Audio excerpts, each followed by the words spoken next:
Hello and welcome to Agenda from Bengaluru. We're at the Cubbon Park Metro station at a time when the mega project that is Namma Metro is celebrating a huge landmark. Phase 1 is complete, all 42 kilometers of it. And the final line heading towards the southern part of the city will be inaugurated by the President very shortly.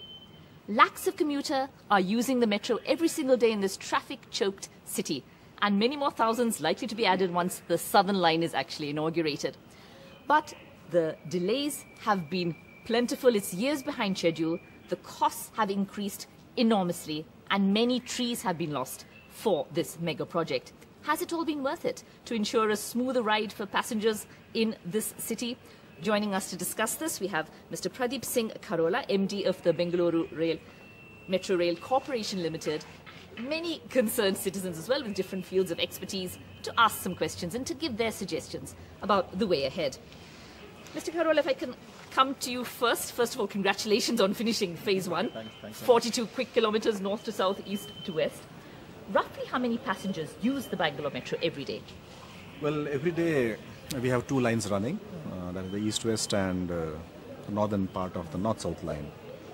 East-west is more popular. It carries almost 1.55 to some days even 1.6 lakhs a day.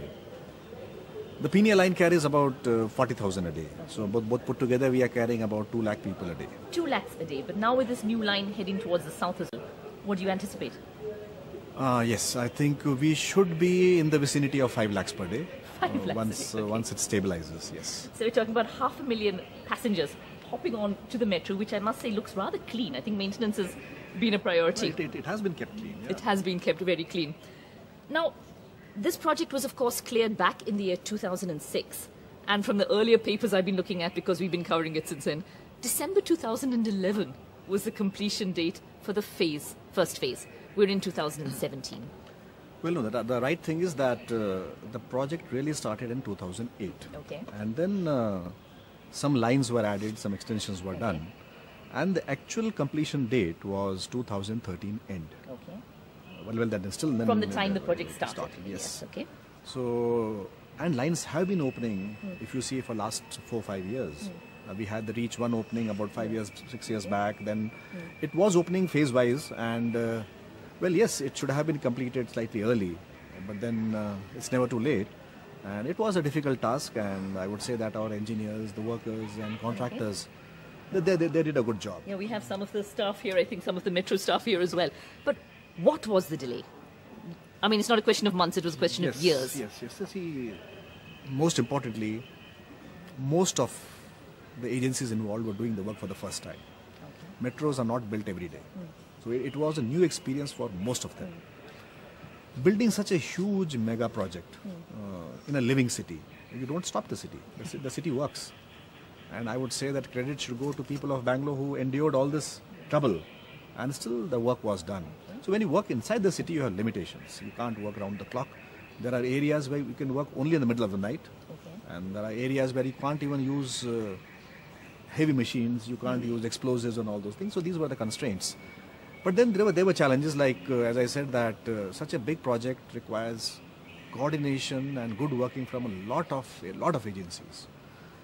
Once you go underground and all, you have everywhere there are utilities, there are wires, there are pipes, there are cables and all, and which are not what you call them. And there's quite a big section underground. Quite a big section underground, and then last but not the least, Bangalore sitting on Deccan Plateau. It's a very hard rock. More than you anticipated when you began the project. Yes, it's much harder than that, and even this was even acknowledged by the best of the team of operators who came and worked over here. Now, we have never heard of tunnel boring machines breaking down. Well, these are giants. These machines are not machines, they are giants. So a machine broke down. It means it's cracked. It means not malfunctioned, it's cracked. So that was repaired. Then drilling and all under areas like Chickpet and City Market. Then going under those houses which are 100 years old and old style of construction. We don't want to do any damage to human life or property and all. These were all the challenges, and all this added up to, I would say that it took slightly more time than was expected. And a lot of lessons have been learned, a lot of good practices have been developed, and phase 2 will be much better. Phase 2 does seem to be going faster. Sridhar Shetty of Namma Bengaluru Foundation, It is years behind. Are you satisfied with the explanation for why it took so many years extra, or do you think things could have changed in some way? Complex projects are very difficult, and I agree with Mr. Karola when he says a lot of things hit them, including the court cases. Right? I'm sure some of the MDs spent a significant amount of time in the court trying to get out of the case. Problems? What are the legal problems that they face? I think they're far more procedural, and I think in terms of how do you make sure that the citizens of the city are taken in confidence of the process. Was that right? done? Was that done? Not fairly enough, not to everybody's satisfaction. There were still very, very major concerns about it. But of course, projects move on, judgments arrive, and then you make some progresses. Sensitive installations, be it the Ambedkar statue, be it the employment contracts, all of these things, right? So it is complicated, and of course, maybe it may not justify the 4 years delay, but nevertheless, it's a good milestone for the city of Bengaluru. But one thing that we should look at, this is a suggestion that we receive from a lot of people who are using Metro, is that women's safety is still a problem. And peak hours, it gets extremely crowded, and the request that everybody has is that can you get to the 6 coaches as soon as possible? I know you have made orders and etc. But I think dynamically increasing the length for a ladies coach, as well as also to make sure that everything happens. Check with some of the students. Say, would you like to see a separate ladies coach in the Metro, or do you think no need? No, that's definitely a requirement. I mean, probably say someday I'm traveling late and I'd really find myself safe, and also my parents will be more comfortable where if I would be traveling in a special coach. Yes, in a ladies coach. Karola, is that a possibility in the near future? Well, yes, definitely, yes. We are working towards that. Right now, see, what we are running is we are running half-length trains. Okay. These are 3 coaches, and if you see all the systems, all they're designed for double the length of trains. Half-length because of the demand from passengers? That's how it has been. It was planned. These are long-term projects, Yes, and we have to go as per the plan. The Yeah. plan was that first we run the 3 coach trains. Okay. Right now, our trains have 3 cars, Yeah. and then we expand it to 6 cars. So 3 cars train have run and have run successfully, Yes. and now we are expanding to 6 cars. But the thing is that these trains are not available off the shelf. They are made you to have to order. wait for that. We have to wait, but orders have been placed. May I have one more? Another big issue, we'll just... the estimated cost, back in 2005, the estimated cost was 6,375 crores for phase 1, and now 13,845 crores. How did that happen? It's almost 3 times as much. The question you have answered that if you take the time value of money also, if something was 6,000 crores in 2005, the time value of money will make it 13,000 crores. But then that figure of 2005 Yes. was, I think, for 17, 18 kilometers only. And now we have built 42 More kilometers have been added. have been added Yes, and yes. all. Yeah. And on the cost front, I would say that we have not done badly. And though it is 13,800 crores and all those things, and it is comparable to the metros in other parts of the country. Definitely cheaper than metros which are built in other parts of the world. And Mr. Vasantra, if I could come to you as finance general manager, is it profitable now? Is the Metro running at a profit, or is it still losing money? Well, I think we are making our operational profits as of now, Okay. though debt servicing may take a little more time to do it. But I think once we cross that 500,000 figure, we should be able to service the debt as well. 500,000 people traveling every day should be able to get that thing. Now, another big challenge which the Metro faced, apart from land acquisition, apart from the hard rock of the Deccan Plateau, is the environmental issue. People were broken-hearted to see the trees coming down. Leo Saldana of the Environment Support Group, are you happy with the way that this angle was taken into consideration? Do you think that enough care was taken to minimize the inevitable disruption to the city? No, you use the word inevitable, and the question really to ask is whether the metro was conceptualized as something that was fitting into an existing living city, as Mr. Karola said. Yes. We have argued in court, I have petitioned the High Court, and the High Court agreed with me that the phase 1 of the metro was not in compliance with many laws, particularly the Town and Country Planning Act. For phase 2, the court has directed BMRCL to comply, otherwise Mr. Karola will face serious action of contempt of court.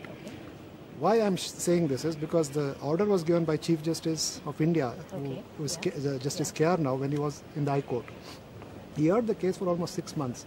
He went into the whole idea of what does the metro do. Obviously, it is to enable people to travel. There is going to be some sort of damage and environmental damage is part of it. Unfortunately, the metro never undertook an environment impact assessment. From the beginning of the project? Never. In fact, it got away by saying it doesn't have environmental damage or social damage. When in fact it is a ridiculous position to take. Was there no impact assessment done? And in fact, the national laws were amended to accommodate this demand by Mr. Sridharan at that time. I have all the records, and Mr. Karola cannot dispute that because it has also been produced in court. I think let's not go into the technical matters and all. Let's see the larger picture. Is metro environment friendly? Now there can be no doubt about it. Now, if you really see that metro consumes clean energy, point number one. Point number two is that it does not emit any type of pollutants.